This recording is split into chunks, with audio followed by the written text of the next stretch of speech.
ഈശോയാൽ സ്നേഹിക്കപ്പെടുന്ന silent rose കുടുംബത്തിലെ എല്ലാ പ്രിയപ്പെട്ടവർക്കും സ്നേഹവന്ദനം.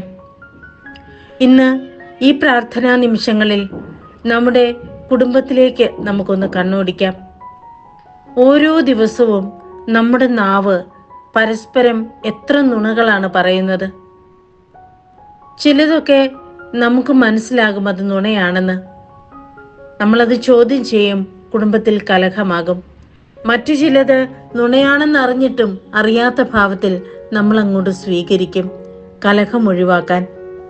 കാലങ്ങൾ കടന്നു പോകുമ്പോൾ തെളിയാത്ത ഒരു നുണയും ഈ ലോകത്തിൽ ഇതുവരെയില്ല. എത്ര അടച്ചുപൂട്ടി വെച്ചാലും അതൊരു ദിവസം പുരപ്പുറത്ത് പ്രഘോഷിക്കപ്പെടുമെന്ന് കർത്താവ് വചനത്തിലൂടെ നമ്മളോട് അരുളി ചെയ്തിട്ടുണ്ട്.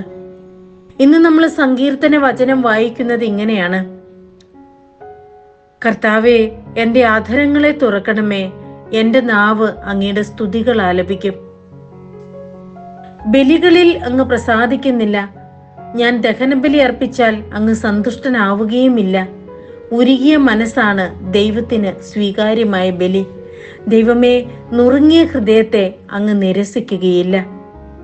അങ്ങ് പ്രസാദിച്ച് സിയോന് നന്മ ചെയ്യണമേ, ജെറുസലേമിന്റെ കോട്ടകൾ പുതുക്കി പണിയണമേ. നമ്മുടെ നാവ് തന്നെയാണ് നമ്മുടെ ജീവിതത്തിൽ ഉണ്ടാകുന്ന എല്ലാ നന്മകൾക്കും ഒരു പരിധിവരെ കാരണം, അതുപോലെ തന്നെ തിന്മകൾക്കും. കുടുംബത്തില് പരസ്പരം സത്യം മാത്രമേ പറയുകയുള്ളൂ. അതിൽ നിന്ന് വരുന്ന ദുരിതങ്ങൾ, മരിക്കേണ്ടി വന്നാല് സത്യം കൈവിടിയരുത് എന്ന് പറഞ്ഞിരിക്കുന്ന വചനത്തെ ധ്യാനിച്ചുകൊണ്ട് എന്റെ നാവ് സത്യം മാത്രമേ പറയുകയുള്ളൂ. മറ്റൊരാൾക്ക് നാശത്തിന് കാരണമാകുന്ന എന്തെങ്കിലും ഉണ്ടെങ്കിൽ മാത്രമേ ഞാൻ അത് മറച്ചു വെക്കുകയുള്ളൂ എന്നിങ്ങനെ ചില കൊച്ചു കൊച്ചു പ്രതിജ്ഞകൾ എടുക്കാനുള്ള ദിവസമാണിന്ന്. താമസിക്കുമ്പോൾ, വീട്ടിലേക്ക് വരാനായിട്ട് ലേറ്റ് ആകുമ്പോൾ എല്ലാവരും പറയുന്ന ഒരു കള്ളമുണ്ട്: ഭയങ്കര ട്രാഫിക് ആണെന്ന്. ശരിക്കും ട്രാഫിക് ഉള്ളപ്പോഴങ്ങനെ പറഞ്ഞാൽ പോലും ആളുകൾ ആരും തന്നെ അത് വിശ്വസിക്കത്തില്ല. ഇപ്പൊ പിന്നെ ലൈവ് ലൊക്കേഷന്റെ കാലമായതുകൊണ്ട് ട്രാഫിക് മൂവ് ആവുന്നുണ്ടോ എന്നൊക്കെ ചെക്ക് ചെയ്ത് പലരും അത് അന്വേഷിച്ച് കണ്ടെത്തുന്നു. മറ്റു ചിലര് ഫോളോ ചെയ്ത് അവരെവിടെ എത്തിയെന്ന് കണ്ടെത്തുന്നു. എന്നാൽ സത്യം പറയുന്ന നാവാണെങ്കിൽ ആ സത്യം തന്നെയായിരിക്കും അവർക്കൊരു കോട്ടമതിൽ പോലെ സംരക്ഷണം നൽകുന്നത്.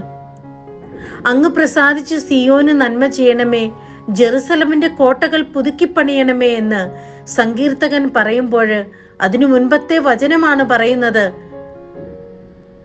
കർത്താവേ, എന്റെ അധരങ്ങൾ തുറക്കണമേ എന്ന്. സത്യം പറയുന്ന നാവ് ഒരു കോട്ടയാണ്. ആ കോട്ടയിലേക്ക് ഇടിച്ചു കയറി വരുവാൻ നുണയുടെ രാജാവിനാവുകയുമില്ല. നമ്മൾ എത്ര പ്രാർത്ഥിച്ചിട്ടും ചില അനുഗ്രഹങ്ങളൊക്കെ നമുക്ക് കിട്ടുന്നില്ലെങ്കിൽ നമ്മുടെ നാവിനെ ഒന്ന് വിശുദ്ധീകരിച്ചിട്ട് ഒരു കുറച്ചു ദിവസം ഒരു ചെറിയ നുണ പോലും പറയില്ലെന്ന് തീരുമാനമെടുത്തിട്ട് ഒന്ന് പ്രാർത്ഥിച്ചു നോക്കി, നമ്മുടെ കുടുംബത്തിലേക്ക് അനുഗ്രഹങ്ങൾ ഒഴുകിയെത്തുന്നത് നമുക്ക് കാണാൻ സാധിക്കും. അനുഗ്രഹപ്രദമായ ഈ പ്രാർത്ഥനയുടെ നിമിഷങ്ങളില് നമ്മുടെ കുടുംബത്തിലെ ഓരോരുത്തരെയും നമുക്ക് സമർപ്പിക്കാം. നമുക്കറിയാം ഞാൻ എന്ന വ്യക്തി എത്ര നുണ പറയുന്നുണ്ടെന്ന്. നമ്മുടെ ജീവിത പങ്കാളിയോ മക്കളോ ഒക്കെ അതുപോലെ തന്നെ എത്രയെത്ര നുണകൾ പറയുന്നുണ്ട്. നുണ പറയുന്ന നാവിനെ വിശുദ്ധീകരിക്കാനുള്ള ഒരു പ്രാർത്ഥനയായിട്ട് ഇന്നത്തെ ഈ നിമിഷങ്ങളെ നമുക്ക് മാറ്റിവെക്കാം. നല്ല ഈശോയെ, നീ സത്യത്തിനു വേണ്ടി ജീവിച്ച് സത്യത്തിനു വേണ്ടി മരിച്ചുയർത്തവനാണ്.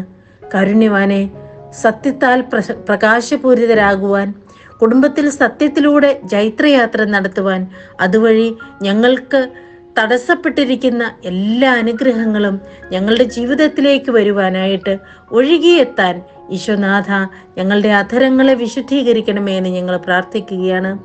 ഇന്നത്തെ ഈ ഒരു ദിവസം ഞങ്ങളുടെ നാവുകള് സത്യവും നന്മയും മറ്റുള്ളവർക്ക് സമാധാനം കിട്ടുന്നതുമായ വാക്കുകൾ മാത്രം പറയുവാനും, അങ്ങനെ ഞങ്ങളുടെ നാവുകൾ വിശുദ്ധമായി തീരുവാനും ഈശോയെ ഞങ്ങളെ ഈ ദിവസം അനുഗ്രഹിക്കണമേ എന്ന് ഞങ്ങൾ പ്രാർത്ഥിക്കുന്നു. ആമേൻ.